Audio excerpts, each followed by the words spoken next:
नमस्कार मित्रांनो, आज आपण श्री स्वामी चरित्र कथा सागर आणि उपासना यातील अध्याय क्रमांक 18 बघणार आहोत। तर मित्रांनो, श्री स्वामी समर्थांची कीर्ती ही दूरवर पसरलेली होती। त्यांची भक्तगणात दिवसेंदिवस वाढ होत होती। श्री स्वामी समर्थही त्यांच्या भक्तांवर त्यांची कृपादृष्टी ठेवून त्यांचे कल्याण करत असत। मागील अध्यायात सांगितल्याप्रमाणे एके दिवशी स्वामी सुतांच्या गादीवर श्री महाराज उत्तराधिकारी म्हणून कोणाची नेमणूक करणार आहेत असा प्रश्न सेवेकरांनी विचारला असता समर्थांनी, सध्याच्या सेवेमध्ये मला एकही जण त्या स्थानासाठी योग्य वाटत नाही। जेव्हा आमच्या मनात येईल तेव्हा मोरपंखास आम्ही अधिकार म्हणून नेमू, त्यांची चिंता तुम्ही नका करू असे उत्तर दिले। त्यानंतर बऱ्याचदा श्री महाराज मोरपखारा मोरपखारा असे मोठ्याने ओरडत असे। कधी रात्रंदिवस त्यांचा तोच चाळा असे। कधी आमची पायाची वीट तू नीट सांभाळ, जतन कर, तर कधी आमची वरट लपवून ठेवली आहेस ती आम्हाला दिली पाहिजे असे काकूबाईंस उद्देशून ते नेहमी म्हणत असत। पण या समर्थ भक्तीचा अर्थ कोणासही स्पष्ट होत नव्हता। स्वामी सुतांचा भाऊ हा कोकणात राहत असे। त्याला सर्वजण दादा अशी हाक मारत। स्वामी सुतांना देवाज्ञा झाल्याचे वृत्त त्यालाही कळलेच होते, पण त्या बाबतीत काही कळण्याइतपत त्याचे वय नव्हते। त्याचे आरोग्यही चांगले नसे, खाल्लेले अंगी लागत नसे, म्हणून दिवसेंदिवस तो कृश होत चाललेला होता। या कारणास्तव काकूबाई त्यास स्वतःजवळ घेऊन आली आणि एके दिवशी त्याची प्रकृती स्वामींना दाखवली। पोर वाळत चालला आहे, याला अमृत दृष्टीने पाहून आरोग्य प्रदान करावे अशी विनंती केली।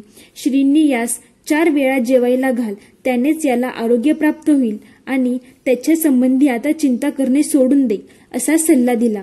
स्वामी आज्ञेने काकूबाईंनीही तसेच केले असता अल्पावधीतच दादास योग्य आरोग्य प्राप्त झाले, तब्येत सुधारली।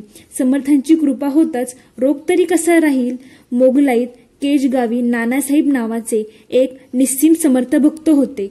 खूप द्रव्य खर्च करून त्यांनी तेथे श्रींचा मठ बांधला होता। श्रींची आज्ञा घेऊनच त्या मठात पादुकांची स्थापना करावी या उद्देशाने स्वामींच्या दर्शनास ते अक्कलकोट येथे आले होते। त्यावेळी श्रींच्या पादुका स्थापन करण्यासाठी तुम्ही दादांना आमच्यासोबत पाठवा असे नानासाहेबांनी काकूबाईस सांगितले। तेव्हा त्या म्हणाल्या, तो अज्ञानी आहे, तसंच त्याची काळजी कोण घेईल, त्याची प्रकृतीही चांगली नसते असे सांगितले आणि समर्थांची आज्ञा दिली तरच मी त्याला तुमच्याबरोबर पाठवीन असे सांगून दादास घेऊन ती समर्थांपाशी आली। तेथे दादांच्या बाबतीत नानासाहेबांचा विचार तिने समर्थांना सांगितला। तेव्हा समर्थांनी दादास पाठवून दे, तो अज्ञानी असला तरी आम्ही त्यास सांभाळू असं काकूबाईंस शब्द दिला। तरीही दादाला नानासाहेबांसोबत केजेस पाठवणे कसे योग्य नाही हे तिने आपल्या परीने समर्थांना पटवून देण्याचा प्रयत्न देखील केला। तेव्हा मात्र श्रींनी दादाला सर्मसमवेत केजगावला पाठवण्यात तुझे काय जाते, आम्हास जे योग्य दिसते तेच आम्ही करतो अशा शब्दात काकूबाई सुनावले।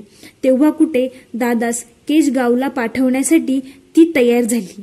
तेथे समर्थांच्या मठात स्वामींच्या पादुका विधिवत स्थापन झाल्यावर उत्सव सर्व मंडळी समवेत दादा परतले। श्री महाराजांनी पुढे सेवेकरांसमवेत दादास मुंबईस पाठवले आणि ब्रह्मचारी बुवास त्यास गादेवर बसवावे अशा आशयाचा आज्ञावजा निरोप देण्यास सांगितले। स्वामी आज्ञेप्रमाणे दादा समावेत घेऊन सेवेकरांनी मुंबई गाठली आणि ब्रह्मचारी बुवांची भेट घेऊन दादास गोसावी करून मुंबईची गादी चालवावी आणि या स्वामी सुतांचे कफनी झोळी निशाण द्यावे अशी श्रींची आज्ञा असल्याचे सांगितले। ब्रह्मचारी बुवांनीही दादास आपण गोसावी होऊन गादीचा कारभार चालवावा अशा स्वरूपात रात्रंदिवस त्यांच्या कलकलेने उद्देश करण्यास सुरुवात केली। दादा अज्ञानी असला तरी अशा गोष्टींना तो नेहमी नकारत असे। या असल्या गोष्टी मला आवडत नाहीत असेच तो नेहमी सांगत असे। बुवांनी त्यांच्या परीने समजावून सांगण्याचा प्रयत्न केला। शेवटी दादास मुंबईहून अक्कलकोट येथे परत पाठवून दिले। मुंबईहून परतल्यावर दादास बरोबर घेऊन टाळकऱ्यांनी जेव्हा त्या स्वामींजवळ आणले तेव्हा दादा तंबोरावर आनंदात भजन म्हणत होता। त्यावेळी समर्थांनी भुजंगास त्वरत माझ्या पादुका त्याच्या मस्तकी ठेवा अशी आज्ञा करून इतरांस मोर्चाला आणून त्यांच्यावर धरण्यास सांगितले। भुजंगाने त्या क्षणी श्रींच्या परमपावन सिद्ध पादुका दादाच्या मस्तकावर ठेवल्या व त्याच्या चित्तास उरती आली. हृदयात ज्ञानाचा प्रकाश उमटला.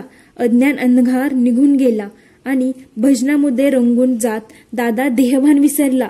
स्वस्वरूपात लीन झाला. सर्व अहंकार पळून गेला. असा आहे सद्गुरूंचा महिमा. केवळ पादुकांच्या परमस्पर्शाने तात्काळ ब्रह्मज्ञान प्राप्त व्हावे आणि चित्त ब्रह्मानंदी तल्ली होऊन जावे. यापेक्षा जीवनात काहीच परमोच्च प्राप्ती होऊ शकते काय?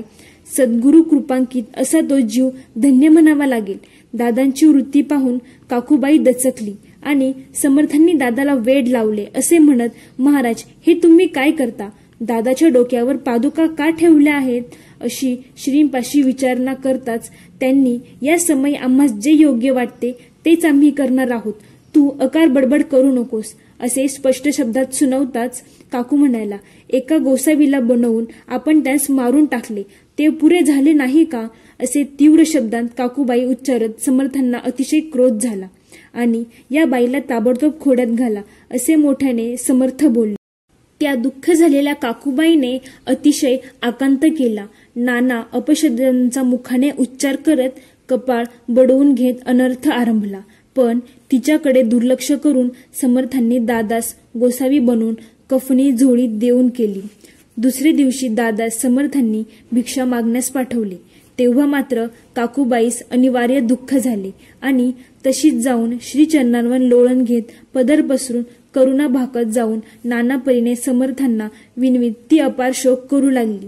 तिच्या त्या कृत्याने समर्थांना अधिकच हसू आले आणि कौतुकाने अधिक लीला करावी या उद्देशाने दासास प्रेमाने जवळ बोलून, ही तुझी आई अनुसईप्रमाणेच आहे, जा तिच्यापाशी जाऊन भीक माग असे सांगताच अवश्य असा शब्द उच्चार करीत तो आईपाशी गेला. ते दृश्य पाहून ती रागारागाने दासास म्हणाली, तुझी ही कृती लोकांमध्ये अपवाद असावा अशीच आहे, पण भिक्षेचे अन्न खाणे हे कधीच चांगले नाही. तरी हे सगळे चाळे सोडून तू सुखाने संसारिक व्हावे. मातेचे बोल ऐकून दादा उरथला. आजपासून सर्व ऐहिक सुखे मला तुच्छ वाटू लागली आहेत. तेव्हा मात्र काकूबाईचे मन अधिकच उदास झाले. गोसावी म्हणून दादा स्वामी भजनी दंग झाले. काही दिवसांनी मुंबईत जाऊन थोरल्या भावाच्या म्हणजेच स्वामी सुतांच्या गादीवर बसणं त्यांची संस्था चालवली. या कलयुगात दिवसेंदिवस श्री स्वामींचा महिमा वाढेल असे स्वामीदासांचे सत्यवचन आहे. तेथे विश्वास ठेवावा. दोन्ही भावांचे हे वृत्त येथे थोडक्यात सांगितले आहे. अधिकारात स्वामी सूत जसे श्रेष्ठ होते तसेच दादाबुवाही होते. या भूतलावर दादाबुवाही होते. या भूतलावर जगाच्या उद्धारासाठी जणू विष्णू शंकरानेच अवतार घ्यावा असे श्री स्वामी समर्थांचे सारामृत ग्रंथ म्हणजे श्री स्वामी लीलांचे विलक्षण पारखण आहे. तर मित्रांनो, अशा प्रकारे हा 18वा अध्याय येथे समाप्त होतो. तुम्हाला हा अध्याय आवडला असेल तर चॅनेलला नक्की सबस्क्राईब करा आणि मागील अध्यायांची लिंक ही डिस्क्रिप्शन बॉक्समध्ये आहे. तर मित्रांनो, धन्यवाद.